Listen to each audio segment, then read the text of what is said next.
Assalamualaikum warahmatullahi wabarakatuh. Selamat datang di kelas Bu Nunung. Hari ini kita akan belajar tentang teks eksplanasi materi Bahasa Indonesia tema 3 kelas 6 SD. Apa itu teks eksplanasi ilmiah? Teks eksplanasi ilmiah adalah teks yang berisi penjelasan mengenai suatu proses yang berkaitan dengan sains atau ilmu pengetahuan alam. Contohnya, teks yang berisi penjelasan mengenai gejala alam seperti pelangi atau gunung meletus.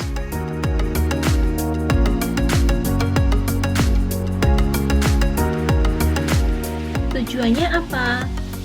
Teks eksplanasi ini dibuat untuk memberikan penjelasan secara detail kepada pembaca mengenai proses terbentuk atau terjadinya sesuatu. Teks ini disusun berdasarkan prinsip sebab akibat. Teks eksplanasi ilmiah ini biasanya mengandung fakta-fakta atau data yang jelas dalam menyampaikan informasi. Bagaimana cara menggali informasi dari teks eksplanasi? Inti informasi dapat dipahami dengan beberapa cara, yaitu 1. Membaca atau mendengar teks dengan seksama. 2. Menentukan topik yang dibicarakan dalam teks. 3. Menentukan ide pokok dari setiap paragraf. Dan yang keempat, menjawab pertanyaan yang disajikan berdasarkan topik dan ide pokok yang telah ditentukan. Ciri dari teks eksplanasi ada 3. Yang pertama, memuat informasi berdasarkan fakta. Yang kedua, berisi informasi yang bersifat keilmuan. Dan yang ketiga, menjelaskan proses terjadinya fenomena alam atau sosial. Teks eksplanasi ini juga mengandung ciri-ciri, yaitu terdiri dari 3 bagian. Yang pertama adalah pernyataan umum. Biasanya terdapat di awal teks sebagai pembuka paragraf. Berisi informasi singkat mengenai topik permasalahan yang akan dibahas. Kemudian yang kedua ada deretan penjelas, yang merupakan bagian isi dari teks eksplanasi ini. Berisi uraian atau penjelasan lebih rinci mengenai proses dari peristiwa atau kejadian. Yang terakhir ada interpretasi atau kesimpulan, yang merupakan bagian penutup dari teks eksplanasi. Berisi pendapat singkat penulis mengenai topik dan informasi yang dijelaskan.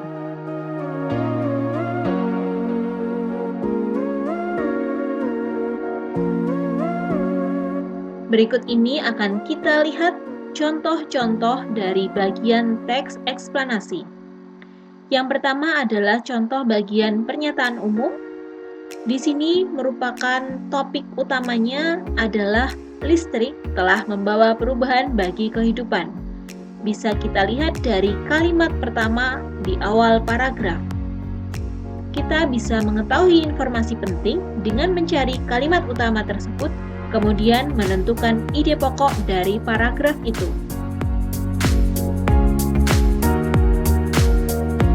Contoh bagian yang kedua adalah bagian deretan penjelas. Pada deretan penjelas ini biasanya terdiri dari 1 atau lebih banyak paragraf. Kita bisa menemukan informasi pokok dari masing-masing paragraf dengan mencari kalimat utama dan ide pokok dari setiap paragraf. Paragraf yang pertama menjelaskan tentang gelombang elektromagnetik. Kemudian paragraf selanjutnya menjelaskan tentang arus listrik. Dan paragraf yang ketiga menjelaskan tentang rangkaian listrik seri dalam kehidupan sehari-hari. Kita juga bisa mencari informasi penting tersebut dengan kata kunci, yaitu kata yang sering muncul dari paragraf tersebut. Yang ketiga adalah bagian interpretasi atau kesimpulan. Di sini, ide pokoknya adalah pentingnya peranan listrik bagi kehidupan manusia. Biasanya, bagian interpretasi ini merupakan kesimpulan dari penulis terhadap isi dari teks eksplanasi yang telah ditulis.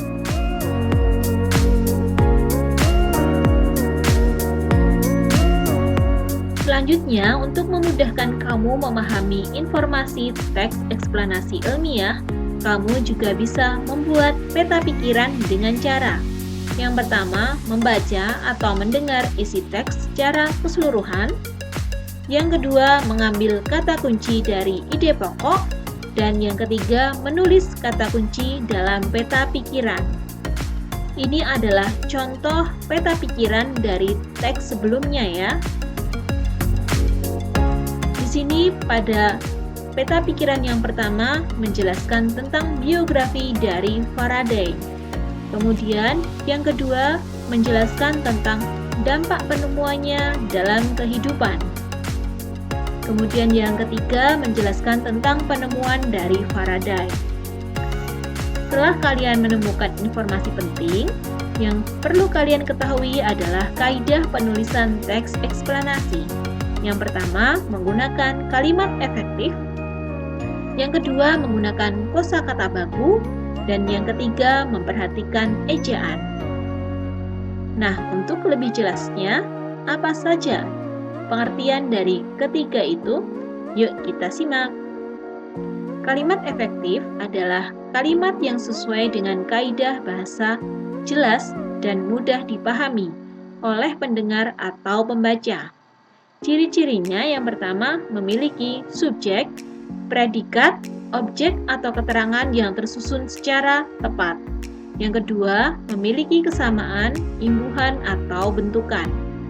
Yang ketiga, menggunakan kata-kata yang diperlukan saja atau tidak berlebihan.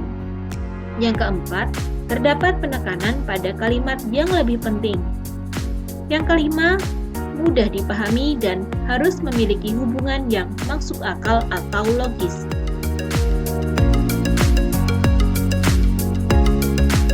Setelah kalian mengetahui apa itu kalimat efektif dan ciri-cirinya, selanjutnya kini contoh dari kalimat efektif. Saran yang disampaikan kami akan pertimbangkan. Itu tidak efektif. Yang benar adalah saran yang disampaikan akan kami pertimbangkan. Yang kedua, banyak anak-anak bermain di lapangan. Ini juga tidak efektif. Kata banyak sudah merupakan atau menunjukkan majemuk, maka kata anak-anak sebaiknya ditulis satu kali saja. Yang benar, banyak anak bermain di lapangan. Yang ketiga, sejak dari pagi dia menangis. Itu juga tidak efektif.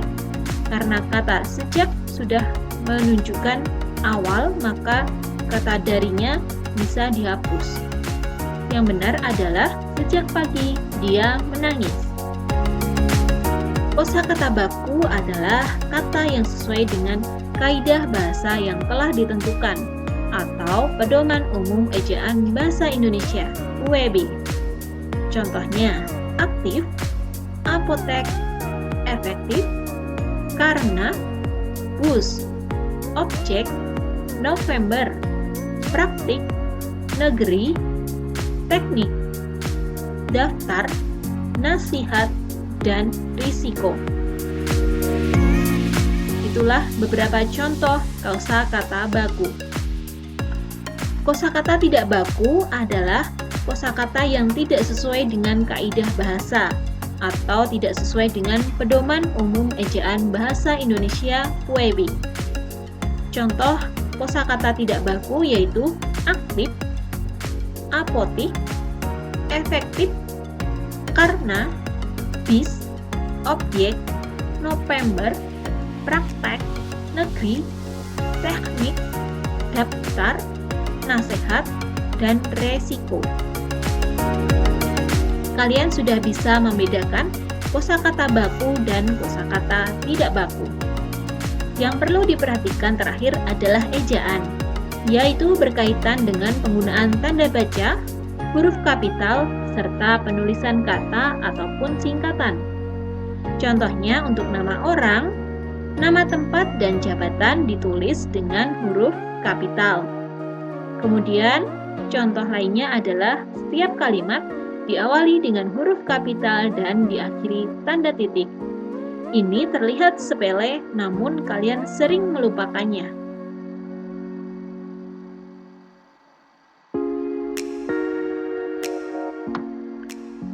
Itulah beberapa hal yang telah Bu Nunung sampaikan. Terus semangat belajar. Sampai jumpa lagi pada video selanjutnya. Wassalamualaikum warahmatullahi wabarakatuh.